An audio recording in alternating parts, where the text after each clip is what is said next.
Welcome to Mythmakers. Mythmakers is the podcast for fantasy fans and creatives brought to you by the Oxford Centre for Fantasy. My name is Julia Golding, a writer and director of the Oxford Centre for Fantasy. In today's episode, we're going to be looking at why is Oxford, a city in the centre of England, a fantasy hotspot?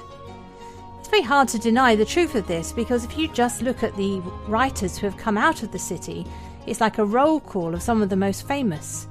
You have Lewis Carroll, who is obviously the creator of Alice in Wonderland and Alice Through the Looking Glass, and he did that back in the Victorian era.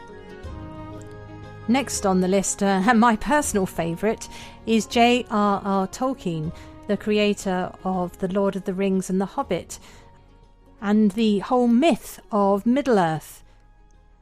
And famously, he was very good friends with C.S. Lewis, the creator of Narnia. And if you just think of those two writers, Lord of the Rings and Narnia, right there you've got two of the mainstays of the fantasy genre. One obviously for the big-scale epic, and C.S. Lewis leading the way in children's fantasy for so many years. But the story didn't stop with them. In more recent times, Diana Wynne-Jones was living in the city, and P.D. James, more well known for her crime writing, wrote a fascinating sci-fi fantasy book called Children of Men, set right on my very doorstep here in Oxford. And Deborah Harkness very recently, in The Discovery of Witches, has used Oxford as the starting point for her story, finding inspiration in a place that she visited. And of course I can't leave out Philip Pullman, who is still living and working in the city, and his stories are very much rooted here, and it's great fun to see Oxford being reimagined by this wonderful contemporary writer. And in my own way, I've also used Oxford as an inspiration for my fantasy stories, but more about that later. Anyway, what about Oxford? What is the reason why it has become this magnet that produces and draws to it so many fantasy writers? Well, looking out the window, I can tell you that undoubtedly we are helped by beautiful surroundings. You've probably seen pictures. Their colleges are a great range of architectural styles, but many of them look like little castles with honey-stone walls and gargoyles and chapels, and it's actually a bit like living in Hogwarts, except not by a Scottish lock. But not all colleges are like that, obviously. There are more contemporary ones, and there are some strange buildings like Keble College. Do Google that and have a look, because if you also have a look at Tolkien's view of what the Tower of Barad-dûr might look like, there is a strange similarity to the base of Keble College. It's this amazing Victorian red brick extravaganza. And along with that, the 1,000 years of a university in this city set between two rivers, there is that great depth of history and culture. Round every corner, down every street, you'll come across buildings and places that feature in history or have their own special tales. Very near where I live, there are two streets, for example. One is called North Parade and the other is called South Parade. Now, you may be expecting to imagine where those are on the map, but in fact, North Parade is south of South Parade. And this is because during the English Civil War, the parliamentary troops, the southernmost limit of where they paraded was north of the King's troops, and the northernmost limit where they paraded is in North Parade. So this bizarre story has ended up with two streets that seem muddled up, but yet there is a logic to why they are there. So you can go shopping, buy your croissant and have a coffee and think about the soldiers of the 17th century who were ready to fight to the death for the principles of Parliament or King. So I find all that absolutely fascinating and food for thought. And these kind of ideas feed into how a fantasy writer comes up with their own stories, because all of us are drawing on real events and real history as a source for inspiration. I think Margaret Atwood says that nothing she puts in any of her books, and she's the author of The Handmaid's Tale, nothing that she ever writes in her speculative fiction has not existed somewhere at some point in the world, which I find absolutely fascinating. But in addition to the buildings and the history surrounded by the actual physical architecture of Oxford, it's also a place which is very close to countryside. J.R.R. Tolkien only had to walk out of his front door for a few minutes to be in the willow meads of the Cherwell River, which is one of those beautiful, slow-moving, gentle rivers surrounded by meadows and wildflowers that this part of the world is very blessed with. And as for C.S. Lewis down on Shotover Hill, he only had to have a short stroll to be lost in a wood. And there's also was a pond at the end of his garden. It always makes me think a little bit of The Wood Between the Worlds in the Narnia stories. So you can see where these visual prompts come just in the daily life of the authors. But it's not just about bricks and mortar and trees and flowers. I think that the other part of what makes Oxford this hotspot is, of course, the university. It's because as well that it's a peculiar place. The only sort of similar place I think is probably over in Cambridge. It's because ideas mix here. Rather than have a department of English and a department of history and a department of physics, which do exist, the real mixing point is actually in the colleges. They're like little independent fiefdoms, little kingdoms. So at the high table of each college, the professor of poetry might be sitting next to the professor of quantum physics, or a medic, or a geologist. And that means that the conversation is wide-ranging and interdisciplinary. So when you look at someone like Philip Pullman, when he's talking about dust and drawing on sort of physics and scientific ideas, no doubt that's because living here, he's been hearing local people talking about these ideas at the cutting edge of science. And what then happens is lots of little circles form of people who share the same interests, sort of really, sort of specialist groups that wouldn't thrive elsewhere or in very few places around the world. And that's how the Inklings met, which was the group that both C.S. Lewis and Tolkien belonged to. Originally, that group had like a prior sort of expression in a group called the Coal-Biters, which Tolkien set up in order to read Icelandic sagas. He had like a campaign to make the old Norse stories a sort of central part of the English literature syllabus. And C.S. Lewis came along to this, and, the rest of was history in a sense, in that they became friends. And eventually, when that coal-biter group disbanded, they set up, or it wasn't really sort of formal, but they got into the habit of meeting together and find a place to share their work. So they had two kinds of meetings on the whole. They would have famously a sort of meeting down the pub where they would just discuss stuff, and that would happen at many of the pubs around Oxford, but in particular the Eagle and Child, which is known as the Bird and Baby. That is not very far away from where I'm talking to you, on a wide street called St Giles, right in the heart of Oxford. But also for the more sort of intimate sharing of work, they were in the habit of meeting in C.S. Lewis's rooms in Magdalen College, which is the other side of Oxford. And Magdalen is arguably the most beautiful college in Oxford. I have to admit I'm a bit biased because I am a graduate of that college. But if I tell you it has a deer park, are you sold? You can look out the window and see the college herd of deer. And it has beautiful, beautiful buildings. Anyway, C.S. Lewis had a room in what is called the New Building, though that also is very old. And they would gather and sit down of an evening once a week.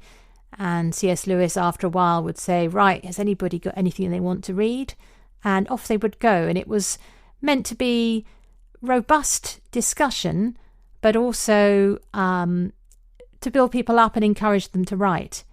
And I think one of the success stories coming out of that is probably less well known.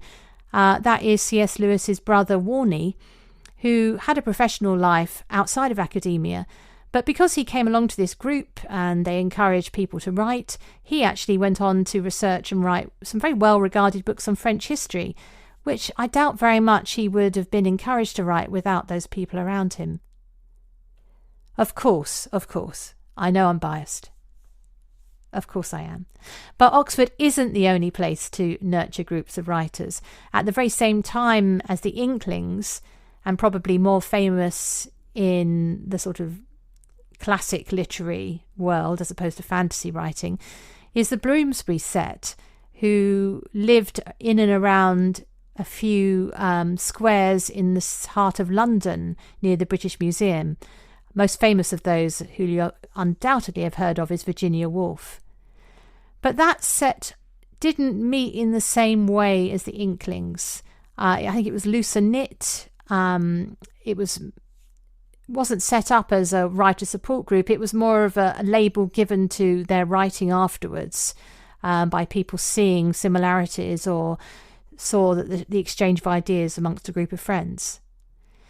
So it's hard to think of a place other than Oxford, but do tell me if I've got this wrong, which is so influential in the formation of what we now think of as fantasy. And that really lies back in the Inklings group. Obviously, before the Inklings, you've got Lewis Carroll, the writer of Alice in Wonderland, but he in many ways, though being extremely influential, he was also a bit of a one-off. And it took a while before fantasy hit the stride that it has now. And I think the origins are more readily found in the kind of Inklings world than in the Lewis Carroll world. Having said all that, when I was thinking about this, I would allow that you could say that Hollywood itself and the Disney studios, wherever they're based, all around America and outcroppings elsewhere, they do have a claim to be a home of a certain kind of fantasy. But I think that's another kind of discussion as to how much original writing is coming out of those places. I think more now than ever before. But screenwriting is a different skill and well worth looking at in its own right. Okay, so if I was going to come up with the top 5 reasons why Oxford is the hotspot, I think at the top of the list would definitely be the possibility here of a fellowship of like-minded people.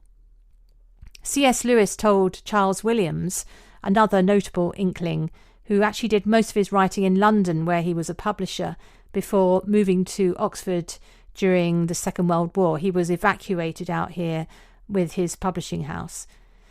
But anyway, he said that to come to the Inklings and to belong to the Inklings, all you needed was a tendency to write and Christianity. That was enough to make the group gel and feel a safe space to share their stories and poetry. I think also you probably had to be a man, because it was very much that kind of time, that kind of world. All the Inklings were of that gender. But that was the norm in the academic circles of those days, so they probably didn't even question the fact that they were all men sitting in a room. Anyway, I'm interested in this idea of a safe space because I think that was key to how they functioned. And as the Inklings expert Diana Pavlak-Glyer in her book Bandersnatch points out, the Inklings lasted as long as that pact to keep it a safe space lasted.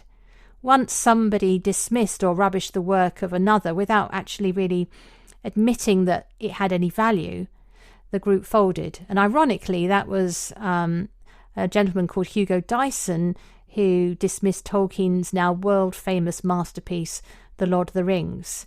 And it was a bit like, Tolkien retreated and no longer felt, well, you wouldn't, would you? You didn't want to offer in front of a hostile audience something that you felt so passionately about. And once that compact was broken, the group kind of folded. But it did last for an impressively long length of time when you think about it. These were all busy people doing academic jobs, but yet they had this commitment for meeting together for, almost 20 years. And I think fantasy in particular does need a place where it feels accepted and allowed to flourish, because fantasy, you're showing, it's like showing the inner workings of your mind, your wilder thoughts. All writing betrays the nature of the author, if you're being honest. But, are you going to feel comfortable admitting to that to somebody who you know is going to crush it and say, rubbish, don't tell me any more about elves, I've had enough. Anyway, what would you find in Oxford if you came here today? Well, there aren't so many professional gents, pipe-smoking gents, as in Tolkien's day, but there are a few. You still see them. The university regularly tops the international charts as the best place to study, with extremely clever people tackling cutting-edge issues like COVID vaccine research, treatment of COVID, quantum computing, cancer research. But it also has a strong arts tradition with wonderful writers in many fields such as English literature and history. How do I know this? Well, because living here, I have the great privilege of meeting people like this all over the place. It is really an extraordinary place once you're sort of part of the community. You can't go to a dinner party or stand at the school gate or go to a church meeting or whatever your place that you hang out, the tennis club or whatever, without finding out something wonderful and new once you get into conversation. And I'm really not joking about the school gate. I have a vivid recollection of when I was standing at the primary school gate with one of my children, so this is a few years ago now, talking with a mum who turned out to be she's a German lady, a very eminent mathematician, now a professor, winner of all sorts of prizes.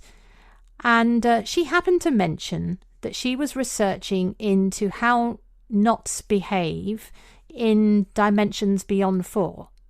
And I was absolutely fascinated. Apparently it's easier to undo them once you go into all these dimensions. This makes my brain sort of act like that knot, twisting in on itself. And of course I drag it down to my simplistic understanding of what that might mean. But my mind was challenged and expanded. And when I went on to write a fantasy series for children set in Oxford called Young Knights of the Round Table, which is published by Oxford University Press, one of the key ideas was how these multiple worlds work, like these multiple mathematical dimensions. So, it's a place where, if you keep your ears open, is always going to be challenging you and giving you fuel for your imagination. And I've realised that I haven't even started on the Bodleian Library. That's the name of the university library. This place crops up in so many stories because obviously writers are book lovers, and the idea of a library that goes down under your feet in the centre of Oxford, underneath all those colleges, and it also holds a copy of every book published in the UK, as well as many others, and priceless archives, including many of Tolkien's papers, by the way. But isn't that bewitching?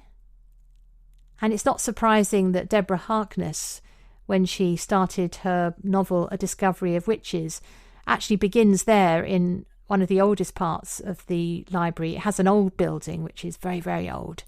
And the Duke Humphreys Library, which, sidebar, was the model for the Hogwarts Library, the one with the chain books and where Hermione is shelving the books and they float back on the shelf.